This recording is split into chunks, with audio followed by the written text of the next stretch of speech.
Hello friends, welcome to my channel the centre of study. अगर आपने हमारे video को लाइक एंड सब्सक्राइब नहीं किया है तो हमारे वीडियो को लाइक एंड सब्सक्राइब कर दें, जिससे हमारी वीडियो की नोटिफिकेशन सबसे पहले आपको मिल सके। आज हम बात करेंगे प्रतिबिंब तथा प्रतिबिंब के प्रकार, इमेज एंड इट्स टाइप्स। चलिए हम बात करते हैं।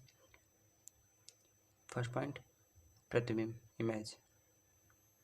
वस्तु के किसी बिंदु से चलने वाली किरणें परावर्तन या अपवर्तन के पश्चात जिस बिंदु पर मिलती हैं या मिलती हुई प्रतीत होती हैं, उस बिंदु को प्रथम बिंदु का प्रतिबिंब कहते हैं। सीधी सी बात है कि कहीं से हमने मान लिया कि कोई बिंदु, किसी कोई वस्तु है, वहाँ से किसी वस्तु के किसी बिंदु से किरणें चल रही हैं, प्रकाश की किरणें चल रही हैं, और चलने के पश्चात जब वह किसी मिरर या फिर पॉलिशदार चमकीली चीज़ों से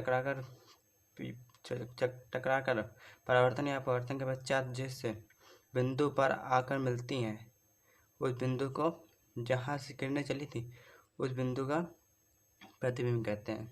यह सिंपल डेफिनेशन है, इसको लर्न कर लीजिए। इसके बाद हम बताएंगे कि इसके टाइप्स कि प्रतिबिंब के प्रकार। तो हम प्रतिबिंब प्रकार बताने जा रहे हैं। प्रतिबिंब के प्रकार, टाइप्स ऑफ इमेज।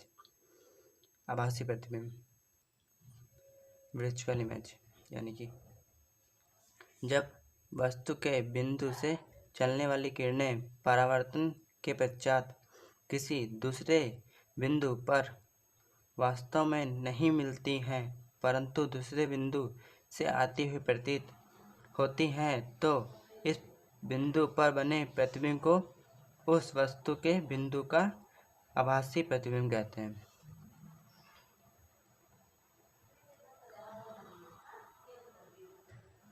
यानी कि हमें यहाँ पे नाम समझ में आ रहा है कि आभासी प्रतिबिंब, ऐसा प्रतिबिंब जिसका हम खाली सिर्फ आभास कर सकते हैं, मतलब कि वह रियल में नहीं है, खाली हम उसका आभास कर सकते हैं, तो इसे आभासी प्रतिबिंब कहते हैं। ठीक, तो फिर हम इसके बाद हम देखेंगे आभासी प्रतिबिंब के गुण, यानी कि प्रॉपर्टीज ऑफ विजुअल इमेज।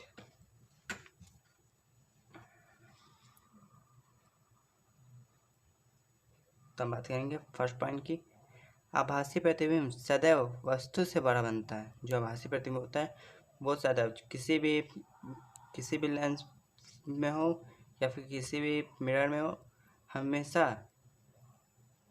बड़ा बनेगा, हमेशा, जो आभासी प्रतिबिंब होगा। तो दूसरे पॉइंट की बात है, आभासी प्रतिबिंब सीधा होता है।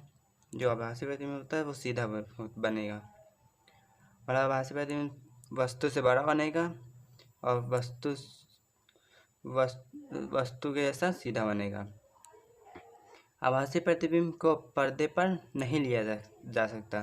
जो आभासी प्रतिबिंब होता है उसे हम पर्दे पर बिल्कुल नहीं ले सकते हैं, कि मतलब जैसे कि हम पर्दे पर लेना चाहे, किसी पर्दे पर लेना चाहे तो नहीं ले सकते हैं। और फोर्थ पॉइंट है, आभासी प्रतिबिंब की फ़ोटो नहीं ली जा सकती। जो आभासी प्रतिबिंब उसको हम किसी कैमरे से या फिर उसकी पिक्चर नहीं ली जा सकती।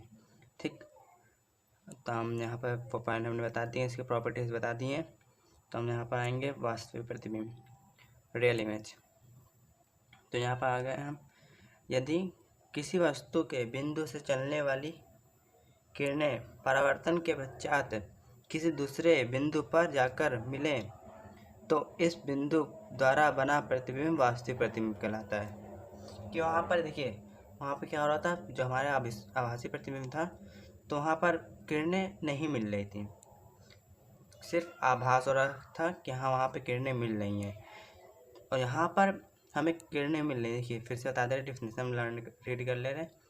यदि किसी वस्तु के बिंदु से चलने वाली किरणें परावर्तन के पश्चात किसी दूसरे बिंदु पर जाकर मिले, तो इस बिंदु द्वारा बना प्रतिबिंब वास्तविक प्रतिबिंब कहलाता है।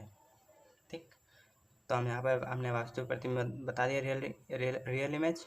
अब इसके हम बताएंगे प्रॉपर्टीज ऑफ रियल इमेज, वास्तविक प्रतिबिंब के गुण। तो यहाँ पे हम आ जा रहे हैं।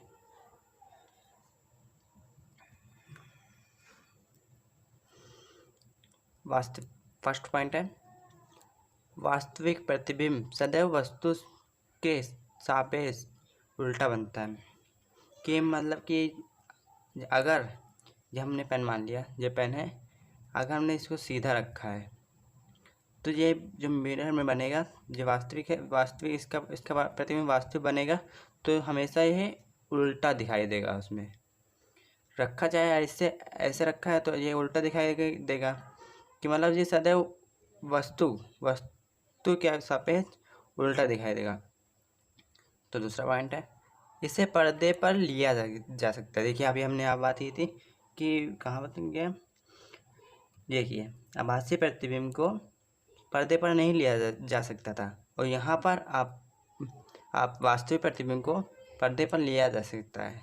यहाँ पे आपको क्लियर हो रहा होगा कि आभासी प्रतिबिंब और वास्तविक प्रतिबिंब बिल्कुल अपोजिट हैं। अब थर्ड पॉइंट आ रहा है, यह